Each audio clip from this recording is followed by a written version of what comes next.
right, let's see here. Okay, we are live. Good evening, everybody. This is Patrick Milliken from the Poison Pen Bookstore, and we're here with another of our virtual events, and really excited, always excited to see our good friend, T. Jefferson Parker, aka Jeff Parker, here to discuss his really wonderful new book, 1,000 Steps. And Barbara and I'm going to stay on this one because Barbara and I both love the book so much. We're gonna interrogate Jeff about it and all the details and things. But welcome, Jeff. Thank you. It's nice Great to be to here. see Thanks you. for the invite. Yeah. Oh, and Jeff also signed, as always, kindly, a whole batch of books for us, and we just got them. And we were also talking about this wonderful Age of Aquarius style psychedelic cover. They really outdid themselves, didn't they, Jeff? Yeah, I love it. The cover really struck me right off, and I was real happy with it. And I get a lot of comments on that cover, and people are liking it. Today, I think it was Crime Reads, the blog, crime thing online, was talking about 10 new books of that you should read for so far into January 2022, and they chose my cover because it's so cool looking. I'm sure it's just like you can't take your eyes off it. Anyway, I like it a lot. Yeah.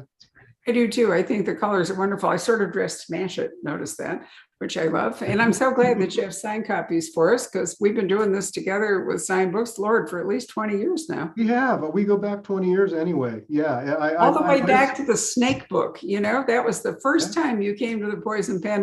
And talk about covers. Do you remember the cover for that book? I do. Yeah. Yeah. That was a good cover. It was, but it was creepy. Yeah, the scale, the scales that were embossed and stuff. Yeah. That was a very creepy cover. It was. Well, Jeff is a 3-time Edgar winner. I think are you the only 3-time Edgar winner? I think you are. No, I don't think so, Barbara. I think if I remember right, Dick Francis has won 3 Edgars for best novel, best mystery, and I've won 2, and I've won another Edgar, but for short story. So as far as slugging percentage, Dick Francis is up there, and I think James Lee Burke is maybe up there also. So don't quote me on either of those, but I'm a close second or third, I think. Well, whatever it is, it's remarkable to win 1 Edgar, let alone 3. I know, I'm very proud of that. Yeah, but I think it's particularly cool that one of them is not for a novel, but rather for a short story, because, not every novelist is skillful at short stories and vice versa. So yay for you. That's true. That's true. I enjoy writing short stories. I write more now than I used to. I didn't think I wrote a short story until I'd written 15 novels or 10 maybe. And I've got a nice little batch of them together now. I've got 12 or 15 short stories and another one coming out this year. And I've really had fun. With those. I look forward to them. When you send in a manuscript to your publisher and your agent, it's weeks before you get notes on them generally. And so what are you going to do? I can only sit around and in my office and clean things up and do home improvement for so many days, and then I want to write something. So I have a list of little short stories I want to get to someday. Well, that's very exciting. So writing is a compulsion, right? You could be a drunk, or you could be a writer, or you could be both, but it's just a writer. So this book has been described as a coming of age thriller. And I'd like to say that Jeff's roots in his previous books for that are really wonderful. Silent Joe was an absolutely terrific and in part coming of age novel. That was his first Edgar. And California Girl, which was his second Edgar, was a deep look at life in Southern California. So to a great degree, Jeff, I think of you as as kind of a chronicler of Southern California. You've written so many books where Southern California is the landscape. But this one, you go all the way back to 1968 when you were 14, in which I was 30. So your experience of 1968 and mine are completely different. I don't think Patrick were you even around then? I arrived the following year. Right. I was an Altamont baby. Is that right? You were 1960, your birth year was October of 69. Yeah. No kidding, Patrick. Wow, that's great. Wow. So for Patrick, this is revelatory history. And for me, this is like, oh my God, that was what was going on in California, where I was in Oak Ridge, Tennessee with 2 babies and totally missing the entire Leary experience. Different worlds, no kidding. But it is, Jeff. And one of the things, and you're experiencing it too. One of the things that's really weird as you grow older, you realize that your life is in fact turns into history. And the longer you live, the more your life becomes history and your memories of it. So you had to draw back to when you were 14, basically, in order to write the story. So what inspired you to do that? Well, when I was 14, I discovered Laguna Beach. It was 1968. I lived just over the hill in a little town called Tustin, but I spent a lot of my summers and hours and weeks and stuff, especially summers, in Laguna with my buddies. And for the first time in 1968, we started hanging out there. We would get our moms and dads to drive us to Laguna Beach over the hill from Tustin because we were too young to drive. And they'd drop us off and we'd body surf and go to Taco Bell and go to the Sound Spectrum and, browse the records and just sort of hang out in Laguna for the day. And to a curious 14-year-old, Laguna Beach in 1968 was just this magnificent kaleidoscope of images and people and nature and politics. And I can remember those times so clearly, what Laguna Beach was like to my innocent 14-year-old's eyes. And I stored that info and those moments and those hours away as only a young person can. I was an open book and experiencing all these strange new things. And I had good senses back then, as any 14-year-old does, but I had no real life experience. I had no way to put these things in perspective. So I was kind of, slack-jawed at the hippies and the clothes and the gorgeous rough coastline of Laguna and the artists and the galleries and the cops chasing the hippies around and the thick smell of marijuana everywhere you went and the deals going down to Taco Bell and just all of that to a 14-year-old was just kind of astonishing. And so I kept that in my brain and I'd never really dwelled on it or thought about it or anything like that for 50 years later. I came, like I was explaining before the show, it's time to write another book. And I started thinking about those times and I started kind of letting my mind wander back. And I was surprised to see how rich and thick and detailed and accurate those memories still are, that I was accumulating back then. And so when I started enjoying that year of 1968 in the past, through my own history, I just got more and more revved up about the idea of setting a book there. And that's half of it. And the other half of it is that 1968, no matter where you were in America, was a very, very intense and pivotal year. That was one of our most important years. And I think that I wanted to write about it because of that. We had so much going on in this country and so much strife and so many beautiful things and so many truly horrible things going on. It was a great year for a writer to write about, and so all of that just kind of forced me to write this book, and so I did. Well, you had to come up with a plan, but let's talk for a moment about the music. This is where Patrick is going to be. So the music is cool. Like a music scholar. But I read somewhere, Jeff, that the music that you hear as a teenager, a young teenager, is the music that stays with you all your life. And that's really been true for me. I can still sing Chubby Checkers where I'm completely lost in any modern music. And so, you mentioned things like Cream and Hendrix, Dylan, Aretha, Buffalo Springfield, Janis Joplin, the Beatles, and the Stones. And we just have been watching, Get Back, the Beatles, or Let It Be, the Beatles thing, which honestly, it's a lot of hours for a fairly small concert reward at the end. But nonetheless, it takes you back looking at the clothes, because didn't they do that concert right about the time you're writing about? Yeah, I think they did. Yeah. Isn't you're talking about the rooftop. Yeah, I don't know, Patrick, you're the scholar. Was that 68? I think it might have been 69. It was later. It wasn't 68. Yeah. Not much later. They broke up much. in No, very 70. close to that time. Yeah. So Patrick, talk to us about some of these groups, because you probably know their music. Well, yeah, sure. What a soundtrack to an era. It's amazing to think about. And it's just such a part of those years. and the popular music that was coming out, between 67 and 68, 69. Mm-hmm. It really reflects the tidal shift that's going on in the country. And that's one of the themes that I wanted to kind of ask you about with the book. Is you mentioned that this was a real transitional year, and of course it is. The year before is the summer of love. Mm-hmm. And throughout the book, we see, the hippie movement and this idea of expanding the mind and consciousness, and LSD, and this sort of utopian view of society. And then of course it's not very long where it all kind of fades into 1970s burnout and failed dreams and heroin addiction and all that stuff. Well said. Well noted. Yeah. And all those things are kind of at play in this book. And our focal point, as you said, is this amazing character, the 16-year-old, I think he's 16, right, in the book, Mm-hmm. Matt Mm-hmm. Anthony. Can you just kind of, you mentioned, you were 14, and just how autobiographical it is, the book. Are there, his older brother Kyle is in Vietnam, and he's a short timer. He only has a certain amount of time before he comes home.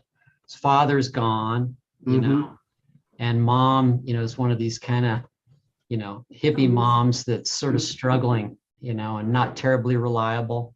And he's forced to be the grown-up in a lot of ways. And then his sister, setting the plot, the sister is disappeared. Sorry, I just set up the entire book for you, but sounds good. It's such a great cast of characters. Tell us a little bit about that core group of people. Yeah, sure, Patrick. I wanted to write a coming of age story, thriller, if you will. It's kind of contradictory, but I thought both could be done well. It's been done well before, and I just thought it would be really, really interesting to write a story about a 16-year-old who is just about to get his driver's license and is literally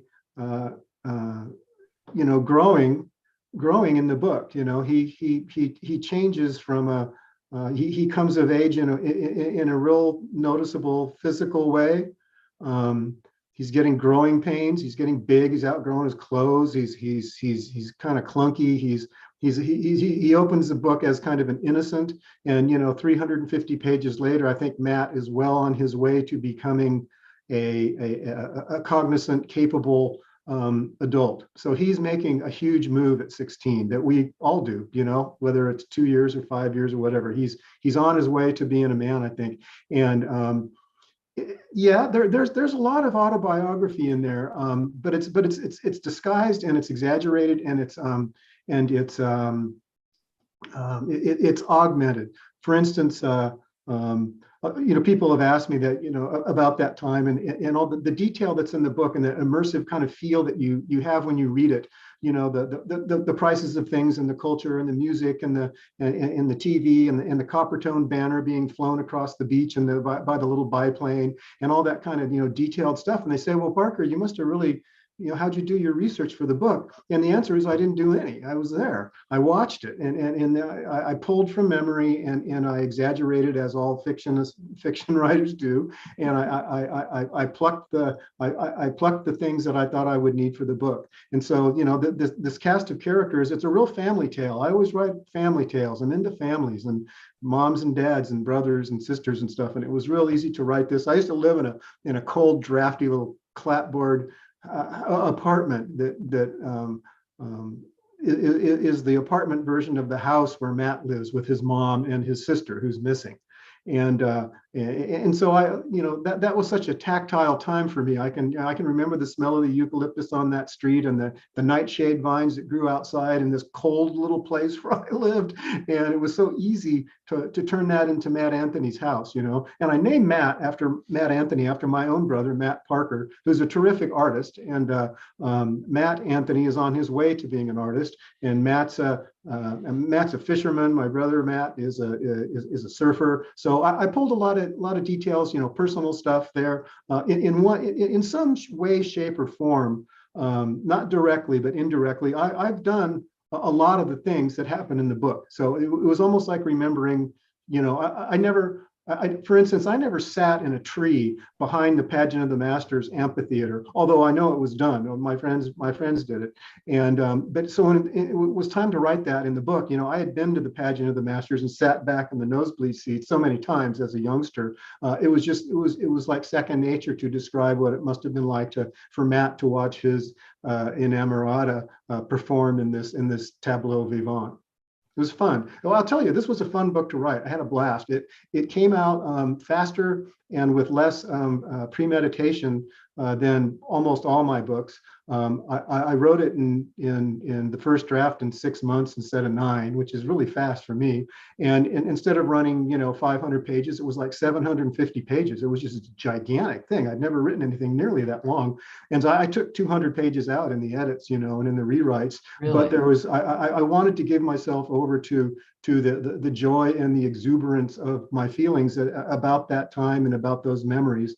And interestingly, but not surprisingly, I also wanted to immerse myself in an alternative reality to 2020 COVID lockdowns. And so I fled directly to 1968. And I used to think that it was pejorative to write about escapist fiction. I always thought that was for lightweights. Well, I don't believe that anymore because that's what I did. I escaped into my memories and my past, and I think that was a pivotal year, and it 68 has a lot of parallels with 2020, 2021. So I think that there's a reason for a logical historical reason to write that book, as well as just being an escape to a past that was for me kind of bewildering and idyllic and very strange and psychedelic. I think you're absolutely right about the divisions in the country were so strong in 1958, the riots in Chicago and all the rest of it. So you're right, there are parallels. One of the things I most enjoyed, because I recall that getting a driver's license at 16 was like the be all and end all of every teenager, because basically it was your ticket to freedom. It meant that you had wheels. In my high school, actually, it was a class that we all took, driver's ed. We all took it as part of our high school curriculum. And they had, I remember taking the test in the high school parking lot, and, the whatever version of the DMV came, to the high school. And I mean, this is a suburb of Chicago, but, and I mean, we could all hardly wait. But the horror of it for me was because I had been skipped upgrades. I was a senior, where my friends were sophomores. So I spent almost 2 years a prisoner, of not having a driver's license while everybody else was doing it. And I had to cage rides, or you couldn't invite your parent to pick you up, right? I mean, that would have been just like the worst. So I think you captured that with Matt, because there he is, not yet with his license, but and I don't know that today there's that same sense of incredible freedom and the world is open up to you once you get your driver's license. Well, I think you're right. I know a lot of young people through my sons who were kind of really blasé about getting, I'll get it next year. I mean, it wasn't urgent for them at all. They would Uber or their friends would drive. And I saw kind of like a whole generation kind of thinking, driving's a hassle. Yeah, but for me, 1968 or well, it would have been 1970 when I got my driver's license, I guess. It was a ticket. It was a ticket to freedom, and it was wonderful. And God bless my mom and dad for allowing me, this skinny buck-toothed 16-year-old kid with a driver's license to use the family van. It was like, wow, thanks, guys. Well, it's a different time, and I think I don't think it's such a big thing anymore, but it surely was then. But back then, before the internet and whatever, we were really circumscribed by the place that we were. Mm-hmm. You could either ride your bike, or you could walk, or or you could drive, but you didn't have an opportunity to communicate or do all the things that kids can do now just with a computer. The world was just a completely completely different place. It was fun to write about 16-year-old Matt Anthony as an amateur sleuth, if you will, looking for his sister with so few real tools at his disposal. You know, you got phones, but they're at home and they're on a long kinky cord, and you know they're a hassle. And there's phone booths, but that's no good. You know, he can't drive. He's got a bike, but Laguna Beach is a really hilly, vertiginous kind of place for anybody on a bike. You know, that's a tough sledding there. So he's got that. You know, he can go from place to place and ask questions, and he can show the drawings and the sketches that he's done of his sister to people and ask if they've seen her. But he can't really avail himself of anything, you know, technological at all. So it was fun to go back in time to what the frustrations must have been for you know, any person looking to find someone with so few tools at their disposal.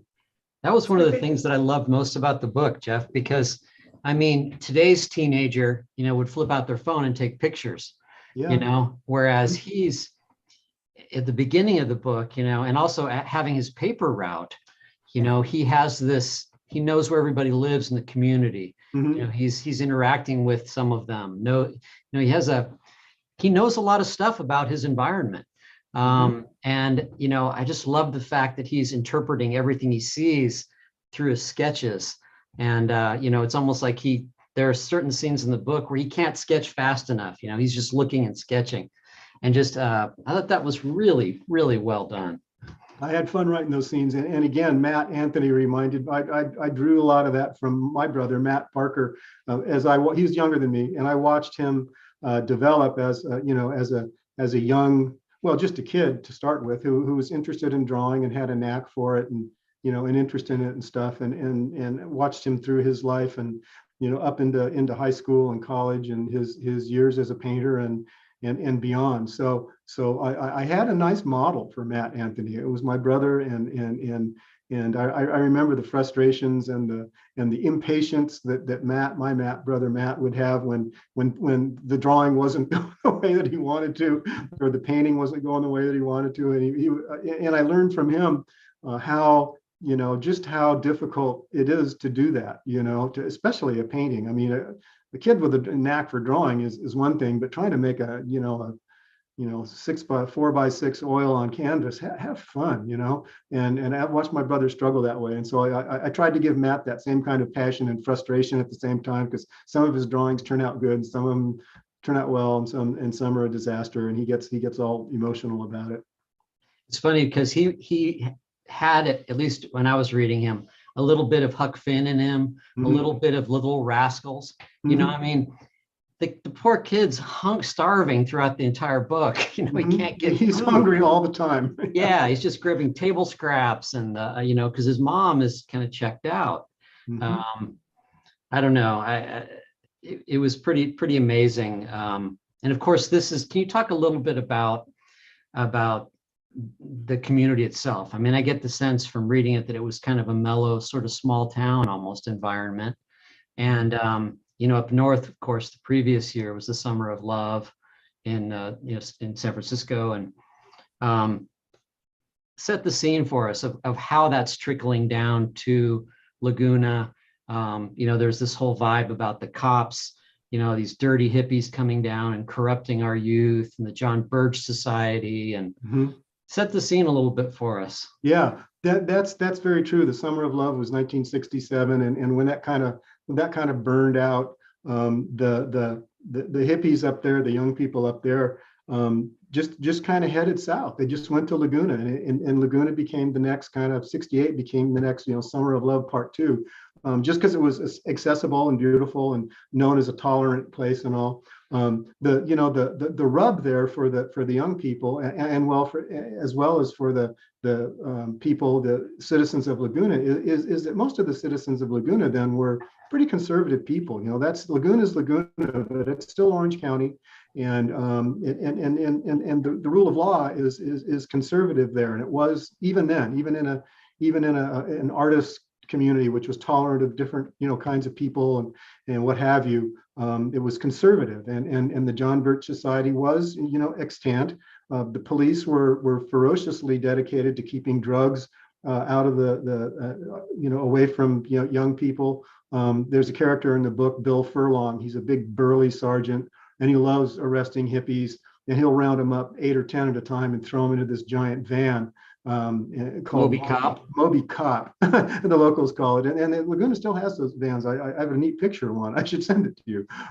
And so anyway, and yet, behind all of Bill Furlong's disdain and disgust for the young people and the drugs that they're using, he firmly believes that drugs aren't bad for young people, and that marijuana is a gateway drug. And if you start with marijuana, you're going to be getting into pills and your powders and needles and everything else before you know it. So that was kind of the mentality in Laguna Beach. Very, very free, very hippie, very free love. All that good stuff. Plenty of marches against the war and stuff. But the conservatives ran the town, and the cops were conservatives, and so you had a natural, just a butting of heads right there. But then you got this character, Bridget Darnell. Tell us a little bit about her. Bridget Darnell, like a lot of the characters in the book, I named Bridget Darnell after a friend of mine, Peggy Darnell. That's neither here nor there. But Bridget Darnell is a young Laguna Beach police officer, one of the early women in uniform, 1968. That wasn't very common, And none of the cops on the Laguna Beach force in this book really lend much credence to the idea that Patrick's sister has disappeared. She's only been gone 2 days, but she's never been gone 2 days. She has always come home. And Matt thinks, as a loving younger brother, that something is wrong, that she has not been around for a couple of days. And the cops are going, whatever, she's just, to them, she's just kind of another hippie chick who's out, having a good time. She just graduated from high school, for crying out loud. What do you expect her to do? Except for Darnell. Bridget Darnell listens to Matt's story and learns about his sister. And she thinks, like Matt, that there may be something afoot here. And so she throws in with him against the kind of the will of her colleagues, and puts herself at some risk to help him find her. And I just wanted to write she's one of the good cops. There's a couple of good cops, and there's a couple of kind of nasty cops, and most of them are just kind of in between. But I wanted her to be one of those representative, law enforcers who are cops because they want to help people. And that's really why they do it, And so she's got her chance to do that, but she puts herself at some risk in breaking some of the procedures and some of the, breaking ranks with the other cops. So I didn't mean to hijack the whole thing. No, not at all.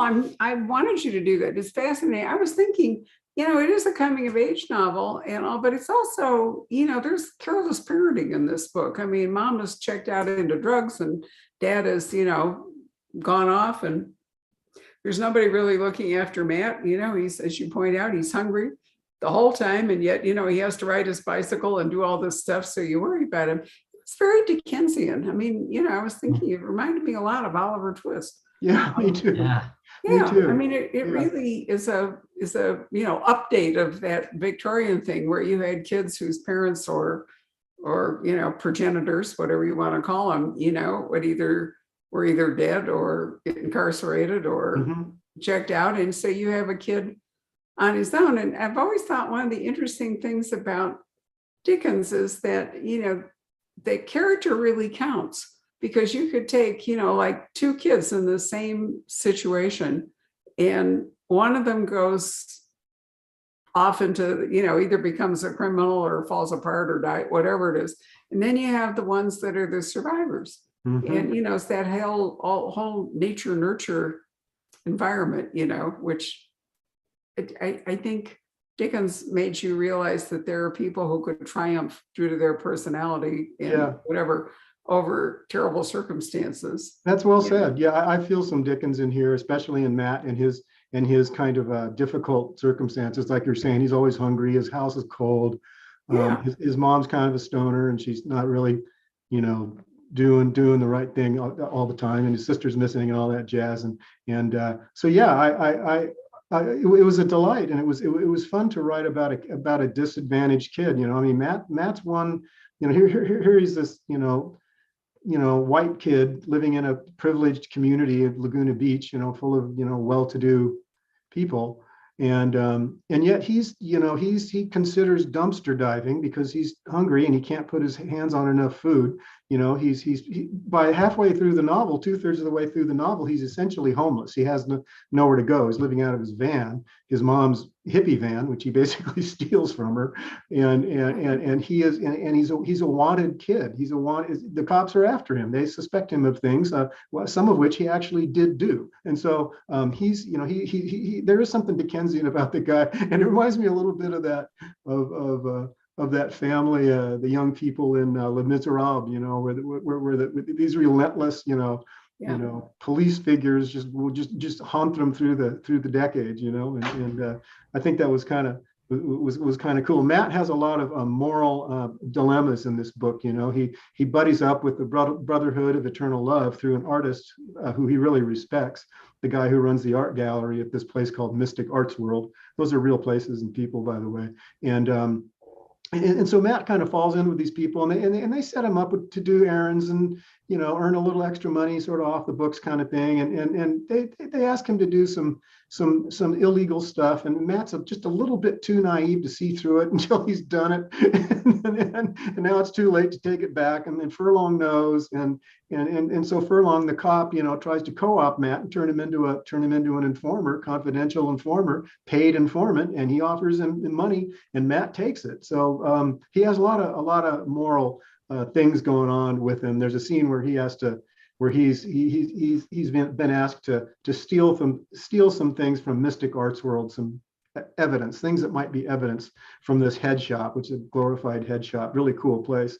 And as he goes into the back room to load this stuff into his newspaper bag, empty newspaper bag, he stops for a minute and he pulls a Bible off the shelf and asks the Bible to tell him what he should do, if he should steal this stuff and throw in with these people, or if he should not, because thou shalt not steal.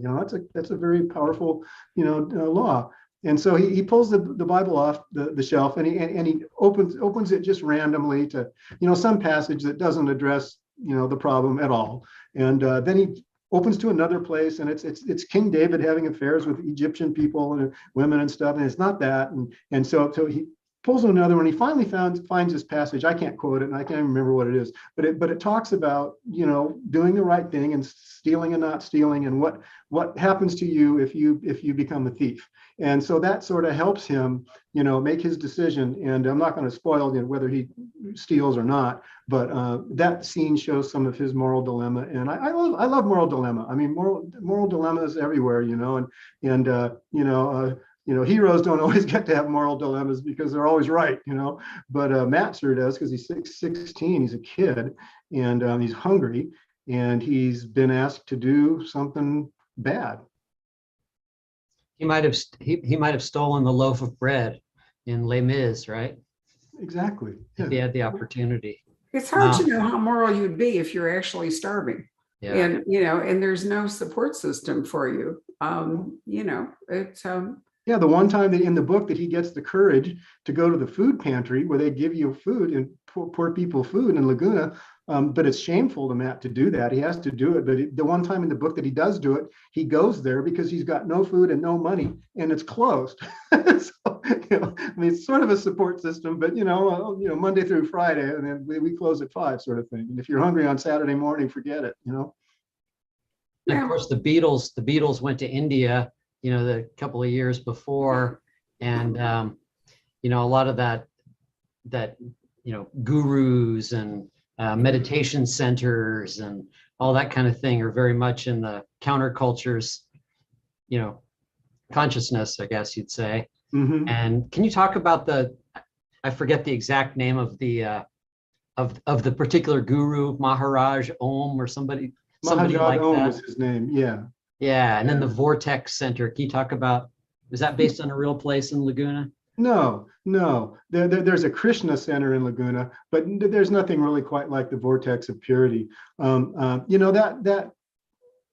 That character and his outfit, the Vortex of Purity, his cult, if you will, is kind of based, not based on any one specific man, but kind of the times, the times of young people striving and looking for spiritual enlightenment, and plenty of kind of poseurs and often kind of hokey adults who are eager to supply that kind of faux spirituality that's so easy to fall for when you're young, and so I was trying to get to the heart of that, and I think also at the same time get to the heart of the idea that even in 1968, as far away as that was, American youth and American pop culture was being swiftly devoured and capitalized by corporate America. And soon one day you were seeing these crazy things like tie-dye, clothing, on Main Beach in Laguna. And 6 months later, it was being advertised for sale at JCPenney. And so I'm trying to get to the idea of youth being corrupted, and the Vortex of Purity is a place where people are told that they can learn these things and these wisdoms and these meditations and do these readings and this special diet that can, if you're lucky and you work hard enough, render you pure. And I like that idea. I like the idea of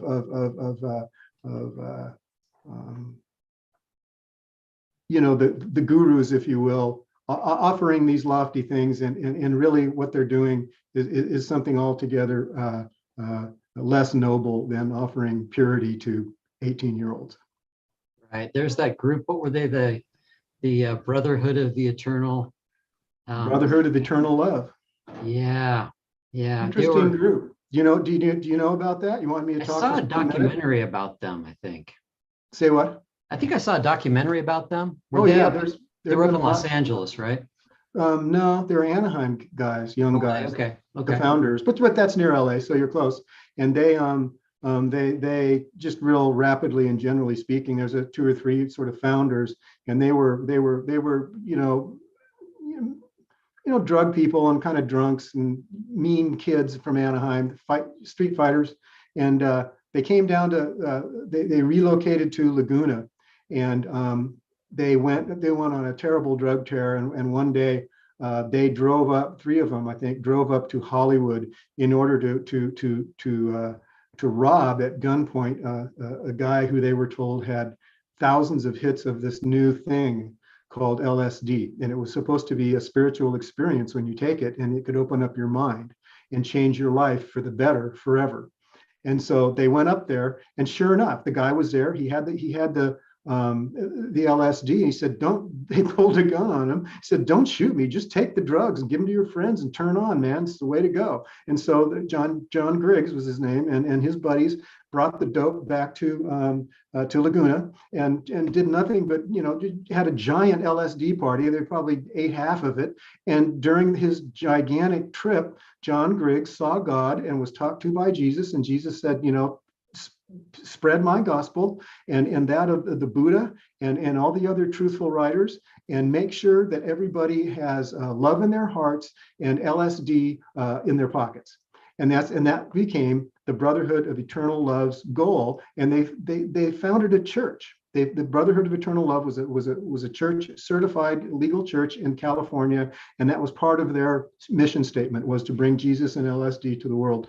And they weren't hypocrites at all. They believed it and they did it. They used to throw handfuls of LSD tablets out of the windows from the back of one of their convertibles on Coast Highway, and to turn the young people and the hippies and the tourists onto LSD.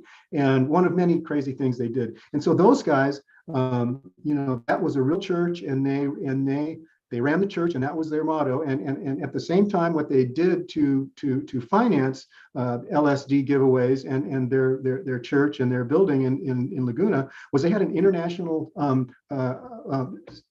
group of young guys who smuggled hashish, mainly hashish, back from Afghanistan and Lebanon. They would stuff their pants and pockets and surfboards with it and stuff. And they bring it back by the pound, and it would all go out. A lot of it would go out through the Mystic Arts World building on Coast Highway in Laguna, where Matt has a part-time job.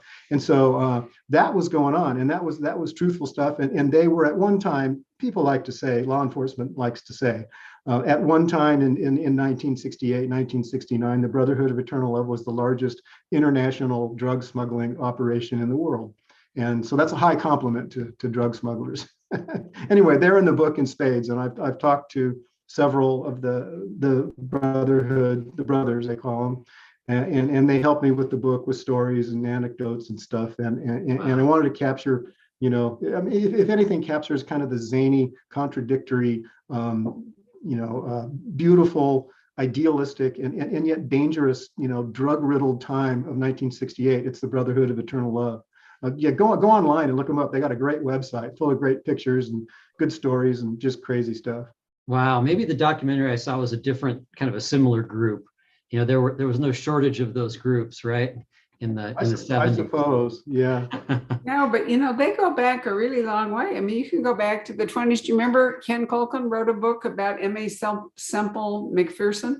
Yeah. And, I do. That was like the 1920s in Los Angeles, and it wasn't drugs, but it was another,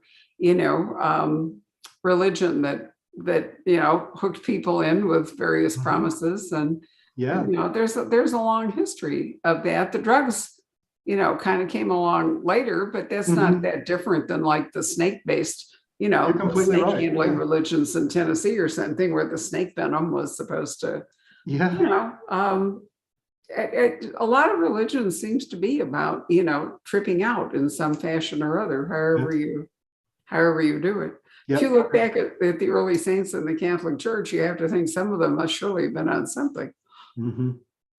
Yeah, good point. They're I mean, we Americans have a long, wonderful, history of cultism. I mean, other countries do too. But if you narrow down the lens a little bit, Southern California really becomes exemplary when it comes to that kind of spiritualist, thinking. And well, it does, Jeff. But if you read a lot of Scandi noir, Nordic noir, and all, I'm telling you, Sweden is rampant with cults, at least in crime fiction. I don't know that it actually is. I've been there and really loved it, but it seems to be. I mean, there are cults all over. There are British crime novels. There's,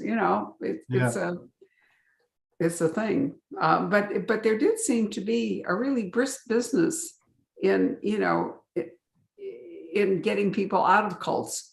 I mean, there are a lot of books I can look back on where the basic plot was, to rescue somebody. You'd hire a private eye or whatever it might be to rescue somebody who'd been sucked in by a cult. Betty Webb wrote one, Patrick, if you remember. Laurie King wrote one. I mean, there are a lot of books about cults.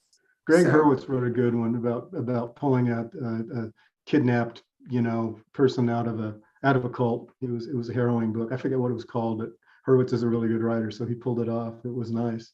Yeah, I mean, there were people who seemed to have expertise in, penetrating cults and springing kids or however it was and deprogramming them.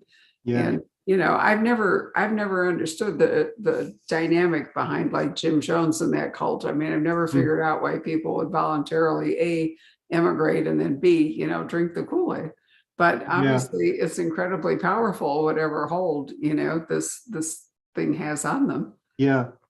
Well, in 1,000 Steps, there becomes a very real possibility that Matt's missing sister has fallen in with this group, or something like that. And Matt himself, through the charismatic leader of the Vortex of Purity, is very impressed by this man. He's spiritual. He's always hungry, just like Matt is, and he shares food. When Matt goes up to the Vortex, it's always feast night, and the Mahajad Om makes sure that Matt gets not one or two, but 3 heaping paper plates full of noodles and vegetables and all this really good food that they have. And he treats Matt with respect and helps Matt in his beginning of his search for his missing sister. And so you see through the, Matt sees the charisma, and he partially falls for it. And I wanted to make sure that the Mahajad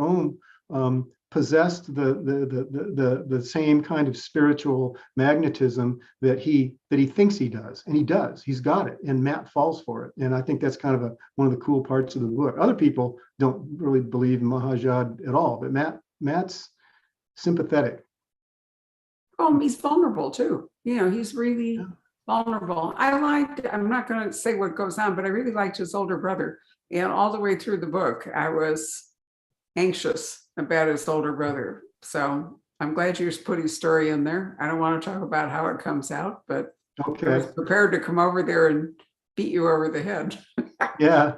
I had to do that, Barbara. And I mean, not just because it was 1968, but because I had friends who were just a little older than me. I mean, say 5 years older. Mike D, one of my very best friends in high school, he went to Vietnam at 19. They drafted him, or at 18, and he was gone from my life. He lived. He was fine. He passed away of natural causes just a few years ago. Great guy. And so if you're going to write something about 68 really in America, you just gotta touch on that war. You absolutely have to, the whole idea of the older brother Kyle becoming short, as they like to say, as you mentioned, he's a short timer. When the book opens, he's got whatever it is, 44 days left, in his tour of duty, and he's coming home if he lives. But he's very frightened that he's like a lot of guys. The legend goes that the shorter your time, the better your chances of getting shot are. And so that's kind of a background drama that I play with, and I wanted to get that war in there, and the protesters and everything. I mean, I can remember. I'm sure you do. The sight of those coffins and body bags being loaded off the Maryland Air Force Base or wherever it was, probably more than one. And those were our American neighbors, my friends, coming home. And so you got to write about that. That's a big part. It's a big part of the story, even though it's in the background. And Kyle's you make him a tunnel rat, which Mm-hmm. adds another layer to it. Through these letters that he writes home, you get a glimpse into what he's dealing with over there.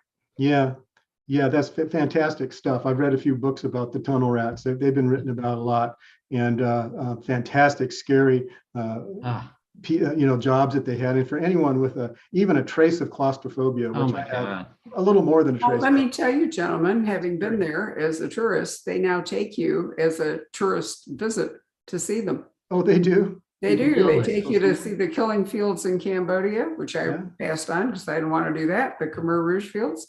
But you can tour the tunnels, some of the, still remaining complexes, and you can go and see them. Yeah, I don't know if I could do that, but I'm glad that it's still visible, The tunnels of, what is it? Tunnels of Cu Chi? Something like that. Yeah, I remember reading that. That's a great book. War. It's a great book. It's a scary book. Yeah. Yeah, I mean, there's something kind of almost like elemental in that. I don't know if that's the right word, but going down into the earth, Yeah. The Vietnamese in general are small. And so, it was, they had a tactical advantage in the sense that they're small, and they could do that in a way that larger Americans really couldn't. I've been to the War Museum in Hanoi, and the most irritating thing about it is that for the Vietnamese, it's just a little tiny section of their war museum, because their enemy for forever is China, and they just call it the American War and give it almost no play at all. And when you think about how it divided our country and was so much a part of the upheaval in the late 60s, then you recognize that to them it really didn't mean much. Wow. I didn't know that. So my first husband was sent to Vietnam in 1962. It was a long story. Anyway, not a happy war for me, and that's probably why I didn't pay any attention, or tried not to pay any attention to it, blocked it out until it was over. But It's an interesting perspective. Anyway, I'm glad you put it in the story because, as you say, no story of 1968 could possibly be complete without, without writing about it. Yeah, I think you're right. So, what are you working on now, kiddo? What am I working on now, Barbara? I'm working on a dog thriller. A dog. A Yay! dog thriller. You have a new puppy? Yeah, and he partially inspired this story. And I've been working on it for a long time, a year. And basically, it's a story about a young American reporter who rescues a wounded dog from a Tijuana animal sanctuary rescue clinic. Yeah. And as a hardworking reporter, she wants to know more about his life on the Mexican streets. He's a Mexican street dog. And the more she finds out, the less he is a Mexican street dog and something actually very different. So no working title yet. I've written a draft. I'll get back to it when, next week or so. Took the holidays off. So anyway, a dog thriller. It's about a woman and a dog.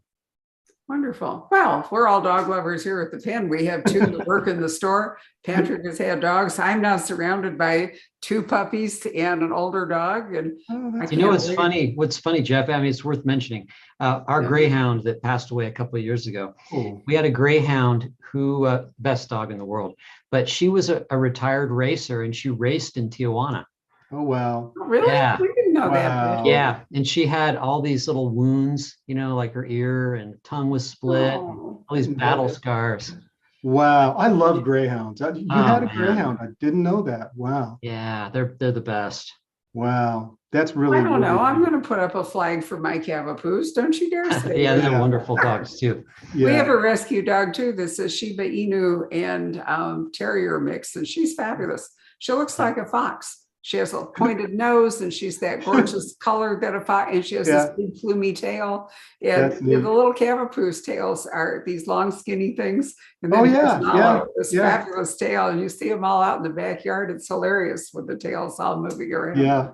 That's So just dog, yay! that's You must neat. come. You must come and bring the dog. Yeah, well, that's a real possibility. Rita wants to do that. She wants to take road trips with the dog, and I do too. So we may. And you know what? We've done dog book events like David Rosenfeld, who writes wonderful books about dog, and we actually have the local rescue. One of the local rescue groups comes to the event, and we raise money for it. Oh, how cool! Yeah, Oh, you cool. can auction off a character name or other things. So you can actually do some serious good for animals by coming. So that shall inspire you. Yeah, that'd be neat. We got this dog that inspired this story is a Mexican rescue dog that we got locally here in Fallbrook, and we actually got when we got him, he was 6 months old.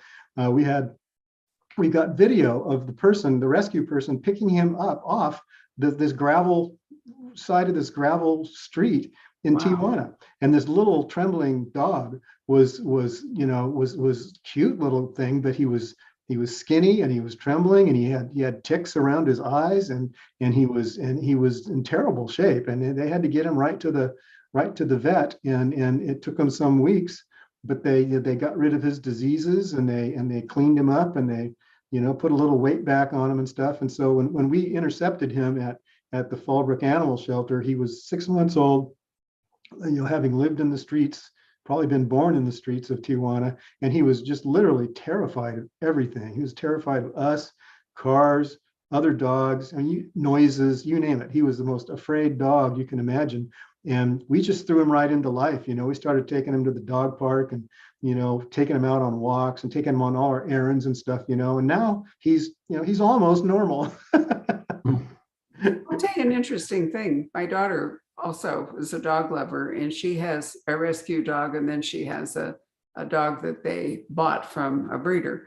We've had 2 rescue dogs and 2 dogs that came, three dogs actually, because the last pair are litter mates from breeders. And one way you can really tell the difference is the dogs that you bought from a good home, the breeders and all, they lie on their back, they sleep on their back.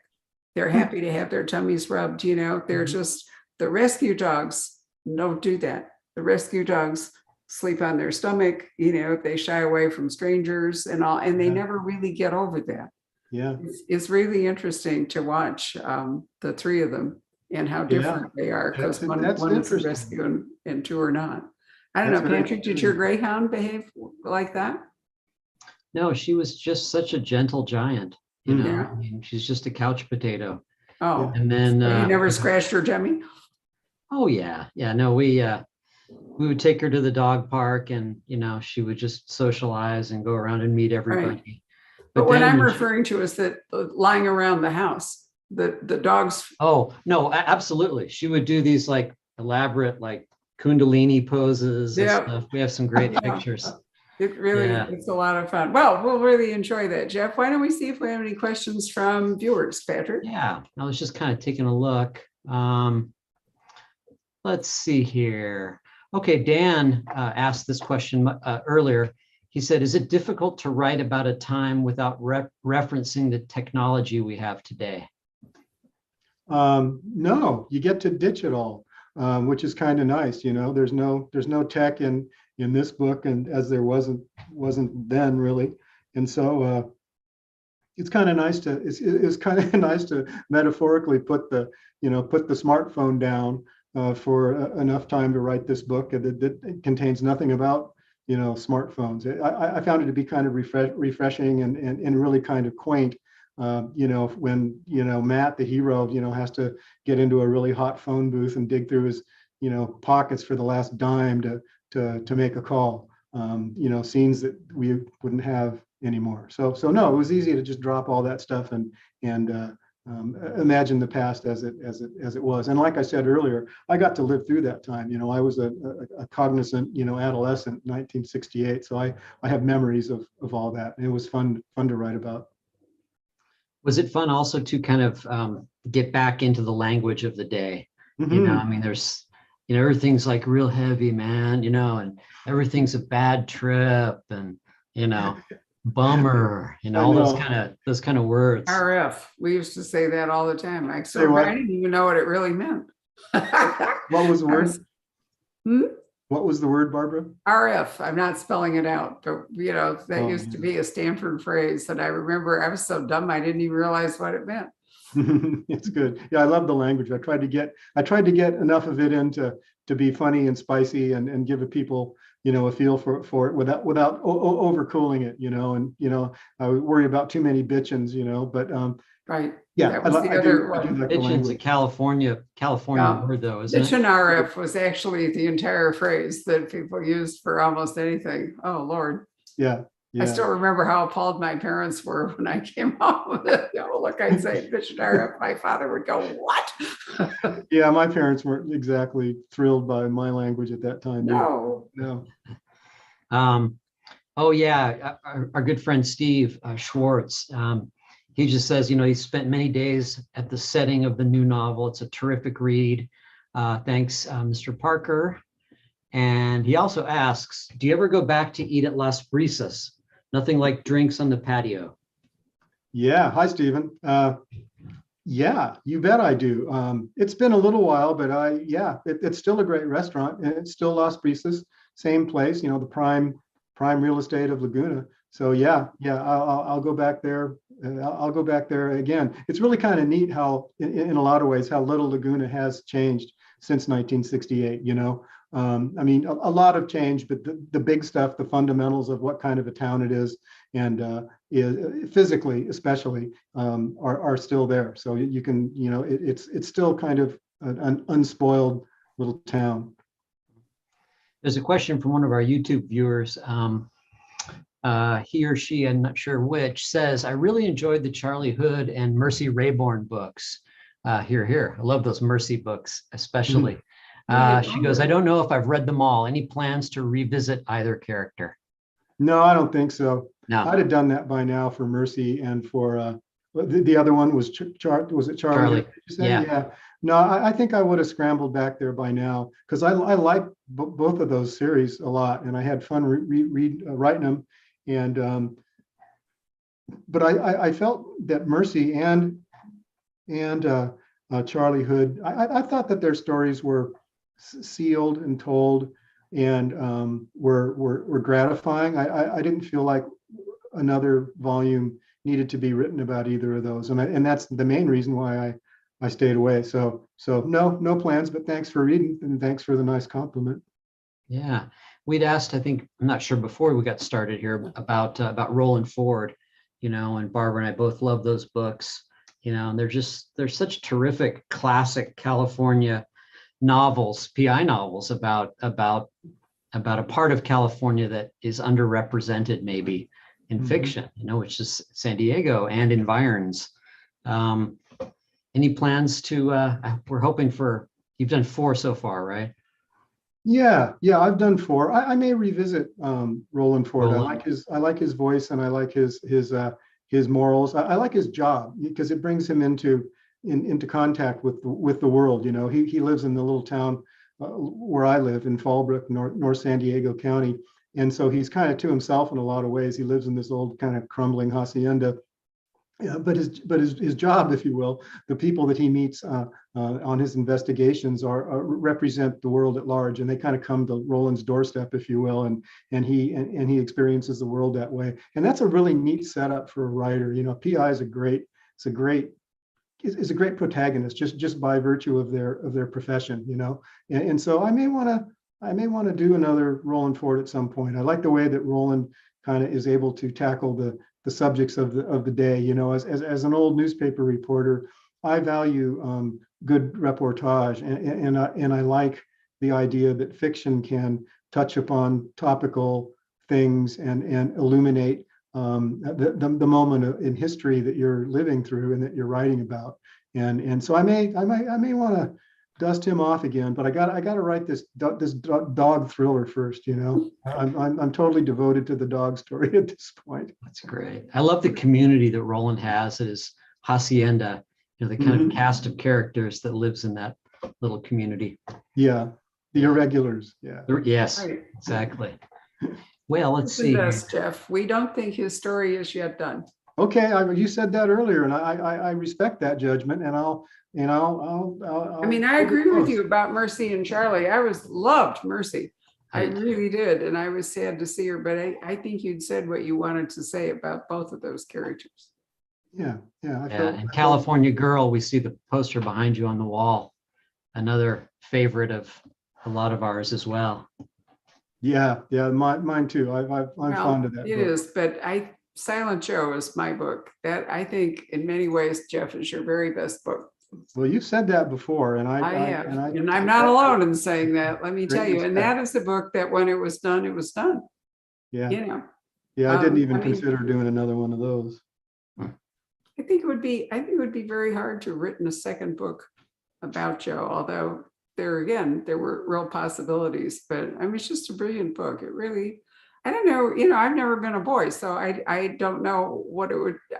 There don't seem to me to be as many books about girls becoming women as there are about boys coming of age to be men. I don't know if it's a gender thing or what it is, but I think the only way I can imagine what it would be like is to read your books.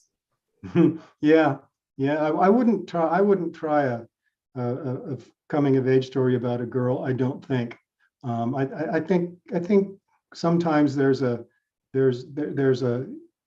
stories that kind of aren't yours to tell, and so for me that would probably be one of them. Yeah. And but I've read some, and they're wonderful.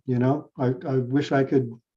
That big bestseller a couple of years ago, where the Crawdads Sing, was just a gorgeous coming of age story of Kaya. It was just unbelievably good. Yeah. So yeah, I'll let her tell that story, and I'll tell the story of Matt Anthony in 1,000 Steps. Well, you did a brilliant job. So thank you very much for signing our books. Yeah. And, I urge any of you who are watching this, grab one, tell your friends. This is a great book. You could really give this to young adults. I mean, it's an adult novel, but I think it'd be a wonderful book, frankly, to give to a teenager. Thank you. And may give them insights or comfort or whatever it might be in their own struggles as they go along, and recognize that what they're going through, other people have also had to endure and survive. Those are good Anyway, words. it's a joy to talk to you as always, my dear. Thank you so guys. very much. Happy New Year to you. Happy New Year, Patrick, Barbara. Great to see you. Next You too. time. Thank you all face-to-face. for joining us this evening. Thanks, Good night. everybody. Have a good night.